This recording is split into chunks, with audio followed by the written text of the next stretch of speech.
Okay, so the first stitches that we are going to do on our Christmas stuff, to begin with, we are going to start with number 838, the dark brown embroidery thread, and we're going to be stitching this stalk. Okay, so if we look on the printed design, it's this bit going up between the berries and the holly leaves. So we're going to be doing this bit all the way up there, and then this bit across to the side here.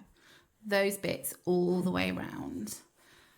So I have my threaded needle and my knot ready to go.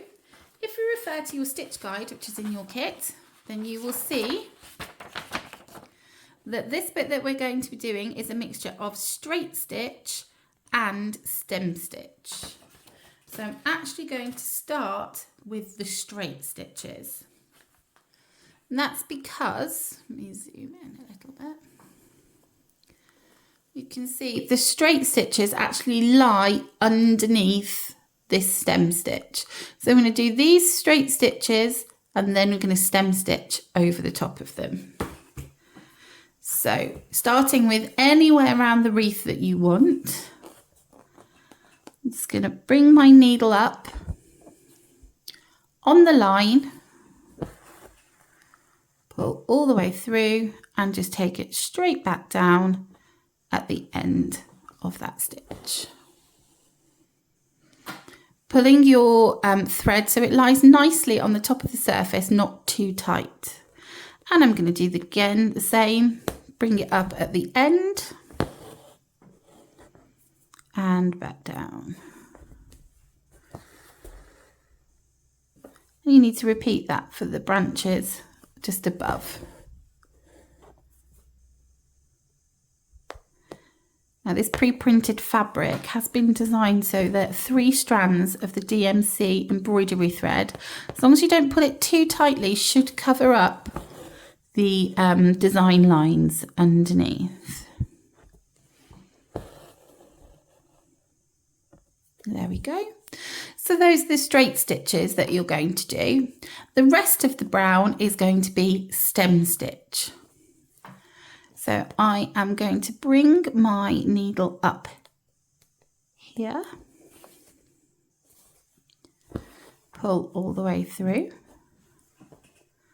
Okay, I'm going to keep my working thread to the outside of this curve, so you can see that the line curves round. So I'm going to keep the working thread to the outside of that curve. So I'm going to take a small stitch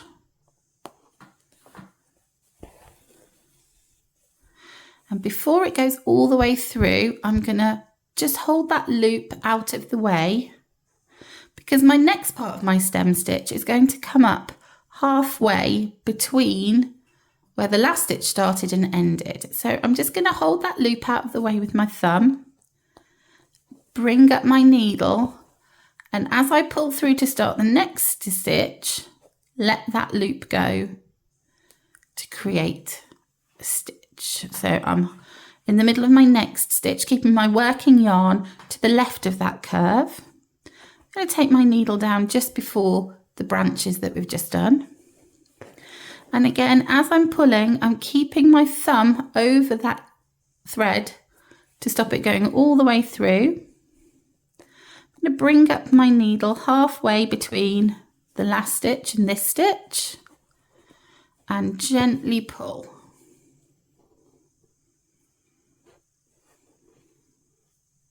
Okay, zoom in a bit closer so you can see better. So keeping the working thread on the outside of that curve, take my needle down,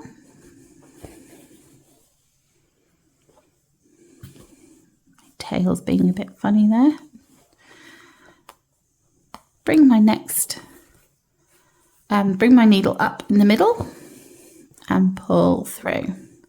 Now if I just angle it, you can see that as I pull that through, it lays the stitch down neatly next to the previous one, and we're creating a nice curve of stitches going round to the side.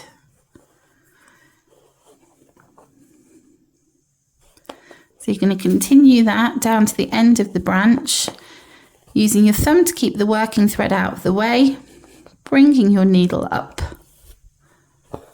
and pulling it gently. And it is about being gentle when you're doing embroidery. You don't want to yank it too quickly. That's how you get tangled knots. You don't want to be too tough with it. It's about slowing down.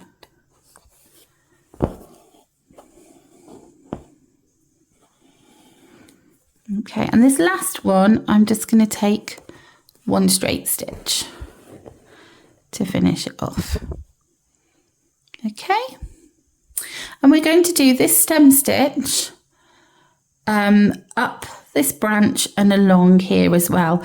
Now this stitch here, it's up to you. I tried to do it as one straight stitch and it just didn't lay right for me because it's at a curved angle. So I actually did this as stem stitch rather than straight stitch, but it is a bit small. You could probably just get 2 stitches there, but that's the way that I did it. So I'm going to bring my needle back down to the bottom.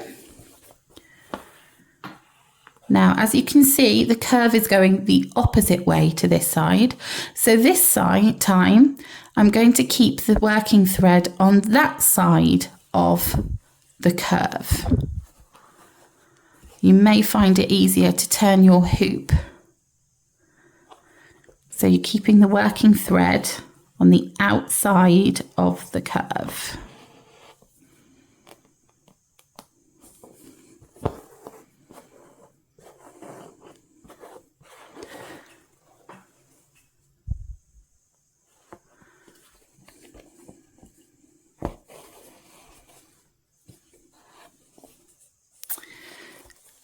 And now I'm going to go up here and around here.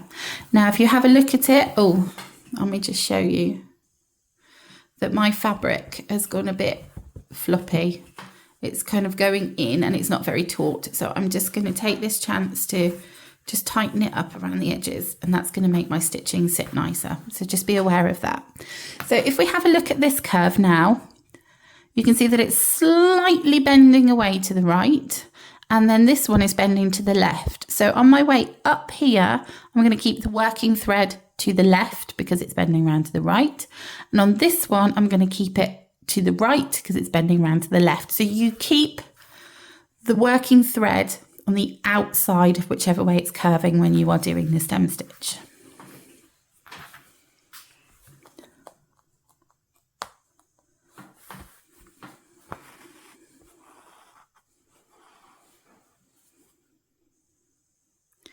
And the size of my stitches, you try and keep the size consistent. The size of my stitches are about 5 millimeters, half a centimetre long, I would say.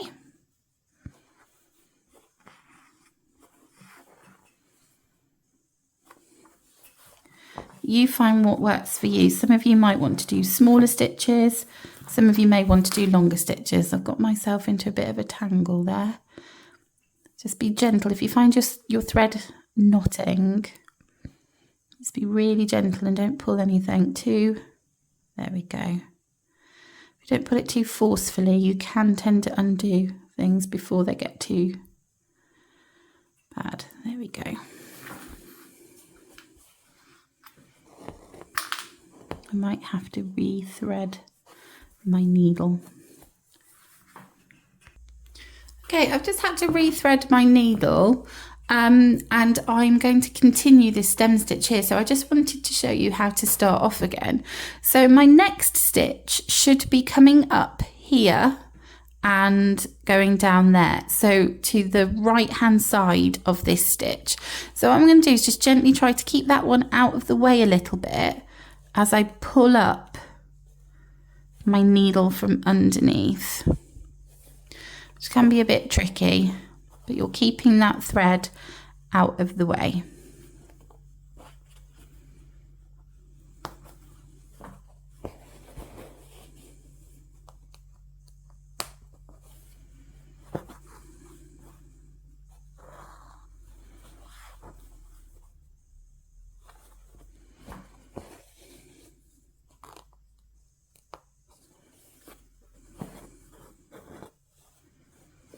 You can see that one of my stitches is standing up a little bit there. So I'm just going to use the eye of my needle to go underneath, pull those stitches up to try to get them to lie a bit neater.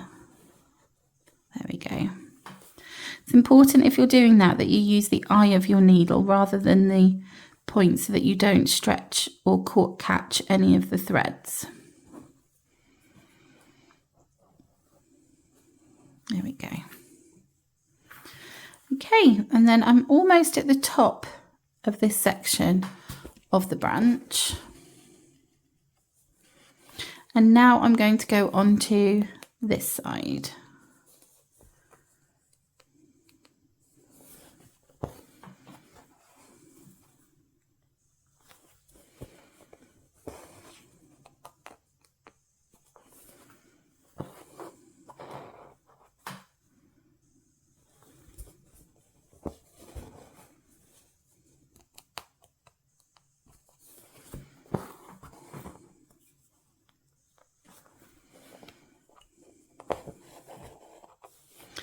Okay, and now I'm going to show you how to finish off your thread at the back.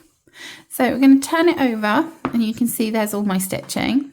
And I'm going to use again the eye of the needle, it's still attached, and I'm just going to run that under previous stitch. I'm going to do 2 previous stitches, just weave it under. And then this last time, before I put it all the way through, you have this loop, and I'm going to pass my needle through that loop so that as I pull it, it will form a little knot. So I'll show you that again. I went underneath the stitch and pulled it until there was a loop. Pass your needle through that loop, gently pull, and then you can cut off your thread about 1 centimetre away. And then we have done the first bit of the stitching. Now when I stitched this one, I did all of the brown first, not the beak, but I did all of the brown branches first, and then I swapped colours to go on to the next bit. It's up to you whether you want to carry on and do all of the brown and stem stitch, or whether you want to wait until I show you the next colour, which is going to be the berries, and do that. It's totally up to you. Okay, now I'm going to stitch the holly berries, which is a satin stitch. So with this, you need to make sure that the stitches all go the same direction. So I'm going to rotate my hoop so that the berries are facing me top to bottom that way, rather than this way, because the direction of the stitches is going to change for each bunch of berries. They're not all being stitched from top to bottom. As you can see, these ones are going that way, that way. We're rotating our hoop to make the stitches just look a little bit more textured and, dare I say, natural. Not exactly natural, no one's going to mistake them for real berries, but just the consistency of twisting them around so that they kind of follow the foliage, just as a design feature, it just looks better to the eye. So we are going to start with this bottom berry here, and make sure your hoop is nice and taut, and take 1 stitch from the top to the bottom in the middle of your berry. And now what you're going to do is come back from the top as close as you can and back down to the bottom on one side. I've gone for the left side, and then I'm going to do the same again, top to bottom on the right side. So I'm building it out from the middle each side. Not pulling your stitches too tightly, otherwise they will distort the fabric, and you want them to kind of sit nice and fat, add a bit of texture onto the top of the surface. So this time the stitch towards the edge of the circle is going to be a lot shorter, but as close as you can so you don't have gaps between your stitches, and you can smooth them a bit with your needle to get them to lie in the right place. Oops.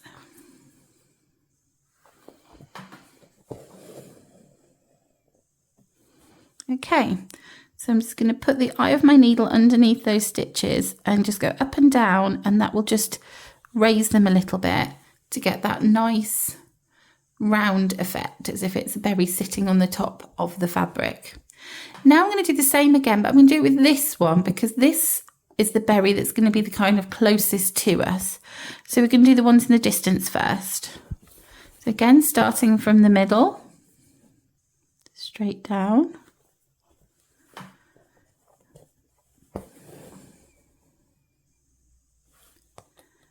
Go to one side.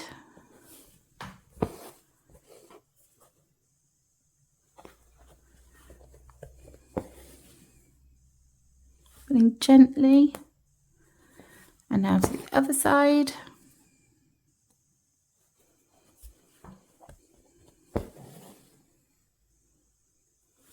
And there we go. And you can see that as you're stitching berries next to each other, you may not need as many stitches to fill the space because the previous berry will kind of squeeze into that space as well.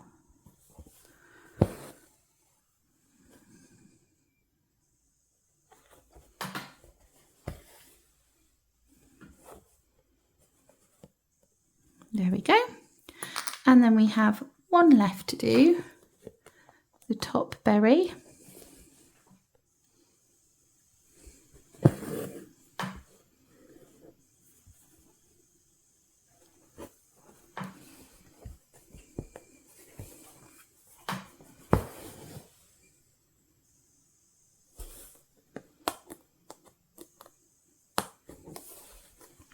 You may find that some of these stitches are a bit trickier because you're going into where you have already stitched. But you can see that by doing them separately, you get that definition of that one on the top.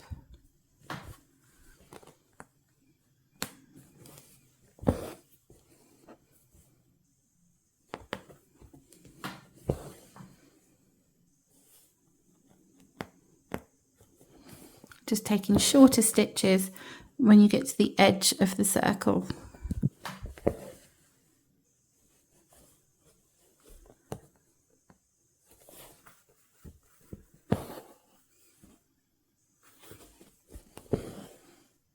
Okay, I'll take my, I'm dropping my needle, and just run it underneath those stitches just to kind of smooth them out, make them lie a bit smoother.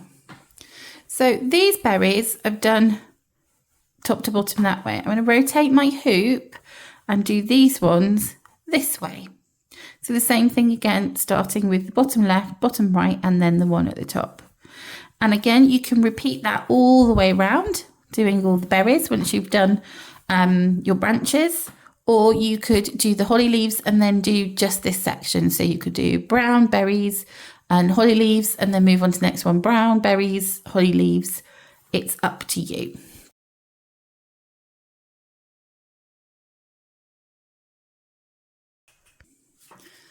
Okay, the last thing we're going to do in week 1 of Stitchmas 24 is the holly leaves. And we're going to use a stem stitch, just like we did for the branch, for the centre veins. And we're going to use a fly stitch for the outside. So I'm going to start with the stem stitch because we know how to do that. Remembering to keep, threads come up from the back. Remembering to keep our working thread on the outside of the curve. And then I'm going to show you how to use a fly stitch to do the outside. And we're going to use fly stitch in 2 different ways in this pattern because the pine leaves, these kind of fir tree, Christmas tree leaves, branches, are also going to be done in a fly stitch, but with a very different effect, and we'll be doing that next week. So there we go. A stem stitch vein for the middle of your holly leaf. And now what I'm going to do is I'm going to start at the bottom here with my fly stitch. Now, with the fly stitch, you basically have 3 points to a V shape. So as you can see on the fir tree kind of style leaves, you have a left branch and a right branch coming through the central, coming down the central bit. You have left, right, centre, left, right, centre. So as if you were drawing a kind of V. And we have the same on the holly, but it's much more subtle. So you have the left and the right and the centre, but it's much more of a curve, a scallop, whereas this is more of a V, which gives it a different effect. So I'm going to do this one here first. Let me zoom in. Now, this is sometimes called scallop stitch because the curve is much more gentle than this, which isn't a curve, it's a V. It's the same stitch though, really. So you have point 1, point 2, and point 3 in the middle. So you're going to bring your thread up at point 1. You're going to take your thread down at point 2, but before you pull the thread all the way down, you are going to bring your needle back up at point 3. So we're up at 1, down at point 2, and I'm going to pull until I have got a loop again, a bit like doing stem stitch. Oops. I'm going to pull, and then I'm going to bring my needle back up again underneath the line in the center. I don't know if you can see, it's a bit tricky to see. So it's slightly underneath the line. Sorry, I did that the wrong way around. It should be on top of the line. On top of the line. And I'm going to pull gently until that forms a line across the design. I'm going to gently pull it down into position and take another stitch underneath the line and pull. Okay, so this might be easier for me to describe with a picture. So, zoom out.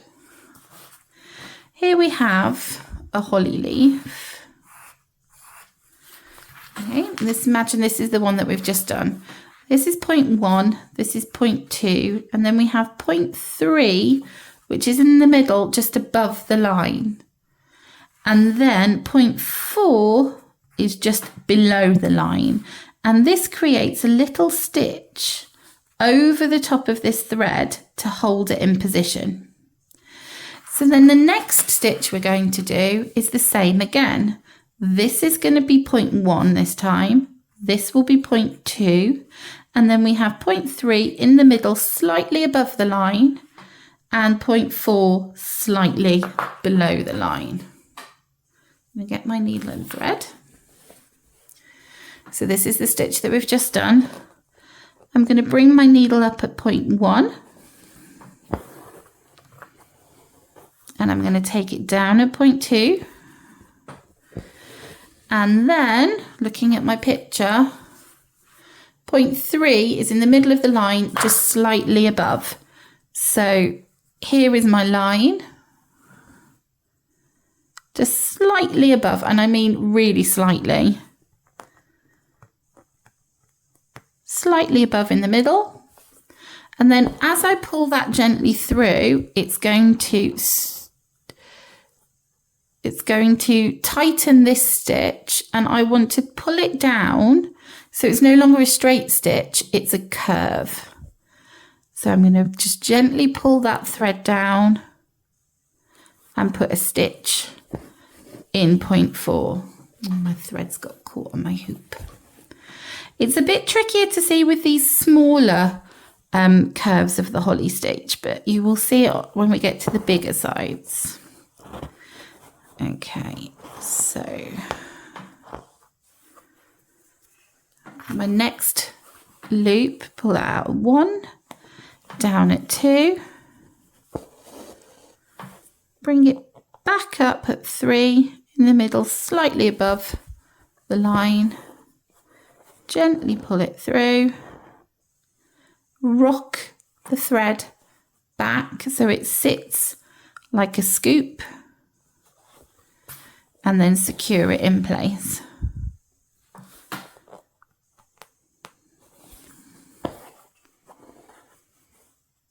It's kind of 3 points of the V shape, but it's a very, very shallow V.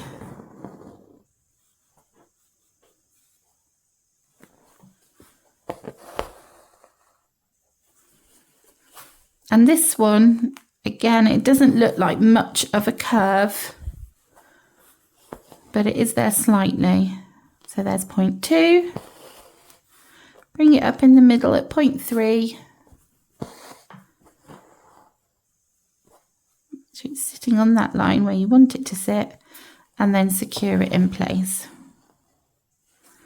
And you keep on going around, doing that to all of the points, making sure that when you bring your needle back up to a point that you've already been down, that you're not coming out of the same hole, otherwise it will just unstitch what you've just done. And you're more likely to get your thread into a tangle. Rocking it back and securing. So now I've shown you all of the stitches that we are going to do for this week of Stitchmas 24. And it is up to you how much or how little you do during the week. Obviously, some people have more time to stitch than others. Some weeks you're going to have more on than others. There's lots happening between now and Christmas. So I'm giving you, hopefully, enough to get you started, and not leaving too much for the end when things are going to get really, really busy. There is absolutely no pressure in order to keep up or finish off your stitching at the same time as everybody else. This is a fun project which you can continue even after Christmas Day, so it doesn't have to be finished.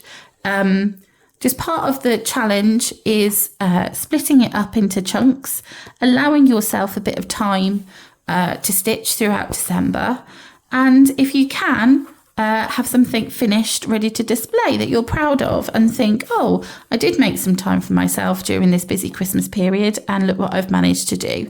But if you don't get that, just stitch what you can when you can. It will always be here for you to refer back to when you need to. There we go. So you're going to do exactly the same on this one. So stem stitch, and then you're going to do your fly stitch. I would start here, go this way round. Okay, so I started here and went that way round, start here and go that way round. So by the end of this week, there is a possibility that some of you will have stitched all of the brown and the pink and the red and then these holly leaves. There's a possibility that some of you won't have got much further than this, and that is okay. I don't want you to put pressure on yourself. I just want you to learn some new stitches, practice your stitching, make some time for yourself, sit down in front of the telly. The good thing about having the wreath design is that now that you have seen these different stitches, you then just repeat that as you go all the way around, which means that once you've practiced it once, then you should just be able to do it without having to refer back to the video at your own pace. You can shove it in a project bag, take it with you wherever you're going. You can have it next to you on the sofa.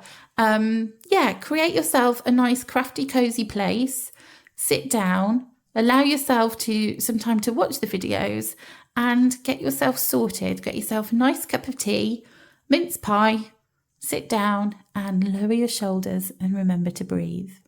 If you have any questions or issues, then please come into the Facebook group or email me at donna@makeyourownhappy.uk, message me on Instagram or Facebook, and I'd be more than happy to help. If you want to share off your show off your stitches, then please put a picture into the Facebook group and I would love to see them. Until next week, bye.